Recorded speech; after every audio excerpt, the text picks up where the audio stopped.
Hey guys, what's up? It's your favorite ugly duckling. And yeah, today I wanted to talk about being ugly, which is something that I've talked about before on a more personal level, but also um today I want to talk about it at a more philosophical level, which I've kind of done before, but also not as abstractly as I'm about to now. And I want to talk about its relation to philosophy and the pursuit of philosophy as well. So it's gonna be kind of meta philosophical, I guess you could say. But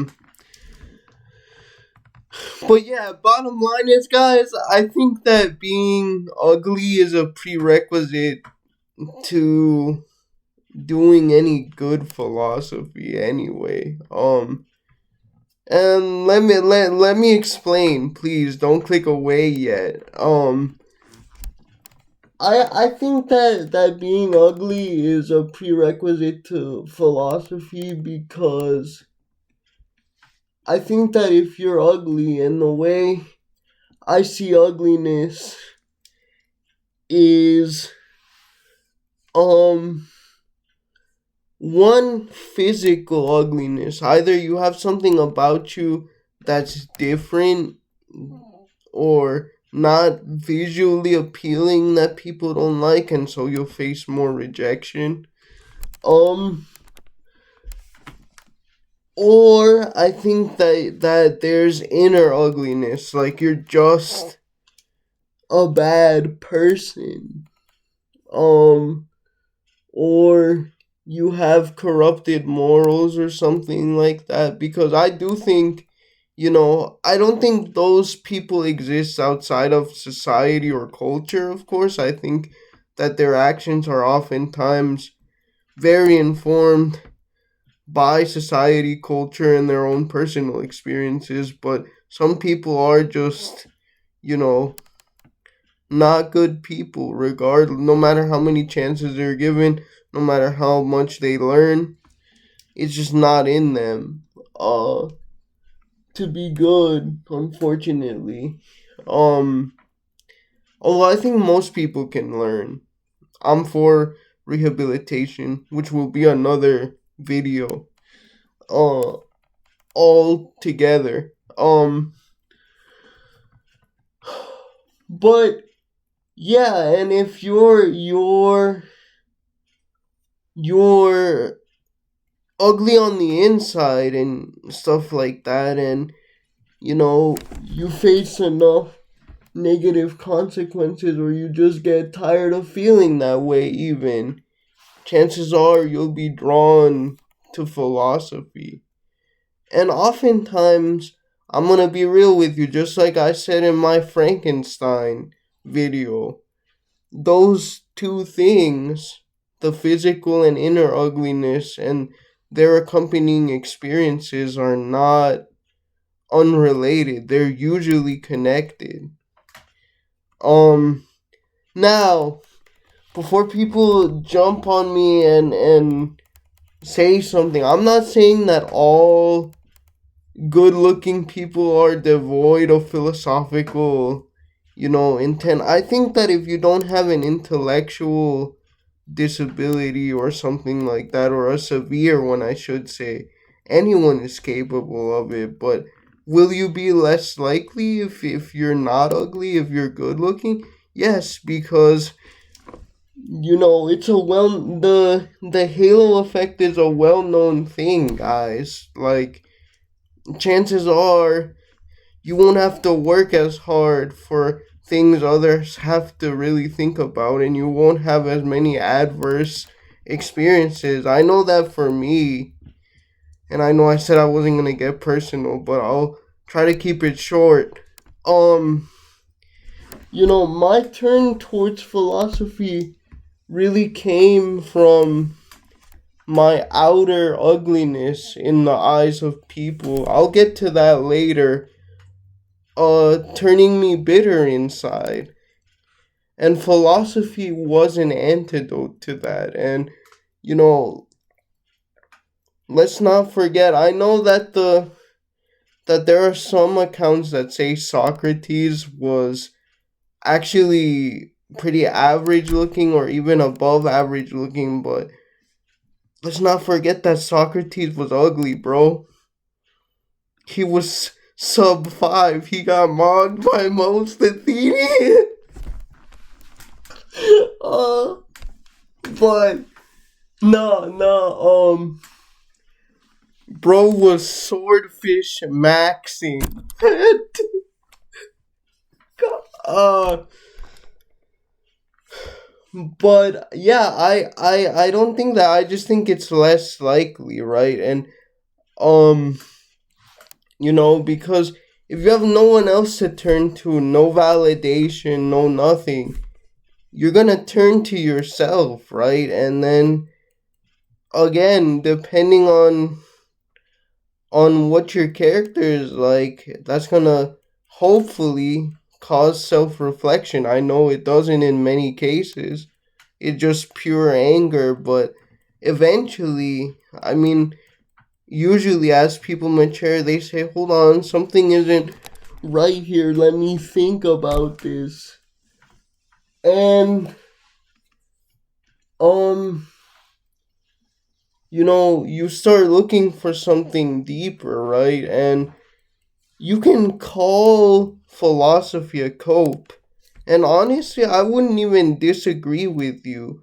But, um, it's a good cope. It's a cope that, together with psychology, which I'll remind all of you, just like a lot of the other branches of science used to be included under philosophy, and I've talked about especially existential psychology a lot on this channel because Kierkegaard is my goal. They can help those of us that are ugly in the eyes of society become better or come to accept what we've been given and try to be grateful for what we have, because the truth is, man, the mystery of life, whether you go the religious route, the non-religious, the atheistic, whatever, the agnostic, it'll never be solved. But life, again, as Kierkegaard and a lot of others said, it's not a problem to be solved. You have to live it. I mean, there are some anti-natalists, of course, that are like, no, you don't. It's actually really unethical to be brought into this world. But man, I mean, really, then what is the point? You're not even gonna try? Come on now, bro. Um, but yeah, and to be honest, I'm an anti-aesthetician or esthetician. I forget how to pronounce that. But yeah, guys, I mean, because I'm always pushing people to look beyond um looks as much as is possible for human beings, because I'm well aware that we are still animals and we are still partially driven by that stuff deep down.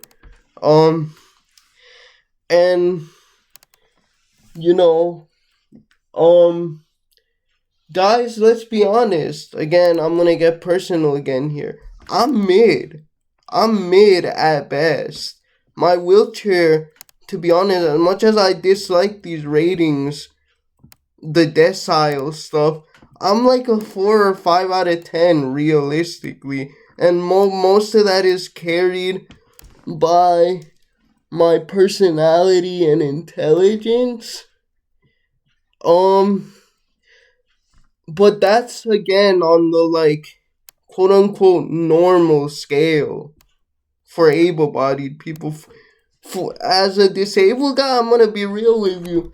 I'm a solid 7 out of 10, I think. Like, Like, I do a lot to take care of myself in spite of my disability, and other disabled people really notice, physically and mentally. And yeah, I if I dress up, I'm like an 8 out of 10, with everything. And I do think leagues exist. Like, we're all kind of subconsciously aware of our looks matches.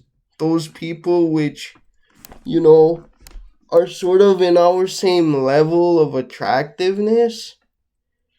Um, and it's why people, for example, the biggest cultural example I could give is Adam Sandler movies. So many people are like, bro, Adam Sandler is is is a short Jewish guy. Like, of course there are good looking Jewish guys out there, don't get me wrong, but it's like he's average, bro. And yet in every single one of his movies he's with some like supermodel or something like that. And that's unrealistic, bro. And it's like I said in one of my videos a long time ago, like, people accuse me of, oh, you only go looking after models. I'm like, no, I don't, bro. Um, I go for my looks matches, guys. Like, and I don't even believe that much in the dark medicine, to be honest, because I don't think humans are entirely physical. Uh, Even despite what they say, although I acknowledge some factors, like, bro, I'm a short cripple. What do you think? I would deny that? No. Um. Uh. But yeah, guys. I think that really anything that forces you to look into yourself and forces you to be alone, like disability, unless you consciously avoid it. I know people that do that, especially the people with disabilities that aren't as visible. They try to fill that void by chasing after um other able-bodied people and stuff like that. And you guys will know that, ideally I would like to find someone that was in a wheelchair also, and, like, again, could have intelligent conversation with me. There are very few people where I say, oh yeah, I just want to have Shreks with them, or they're only physically attractive to me. And um I think that actually it would be a good thing if disabled people started getting married to each other and having kids with each other. And because I think that's the lifeblood of a strong community, the family with similar cultural values. And, like, you know uh yeah, I I I think that being ugly in that way is a gift. You can say I'm coping, and I am, but so are you, bro. Because let's be honest, most of you are not true selves. Even I'm not. I was able to have Shreks with a woman, as I've uh frequently mentioned here. Um but I'm ultimately glad that my ugliness taught me to look at the world in a critical way, because yes, both good looks and philosophical um inquiry can exist in the same person for sure, but it's a lot harder if you're good looking and you get attention and you're drawn by the world's pleasures. And uh I'm so glad that I could at least use the tons of leisure time I have because of this to my advantage. All right, guys. I maybe um said nothing of importance here, but thank you for listening anyway. Bye.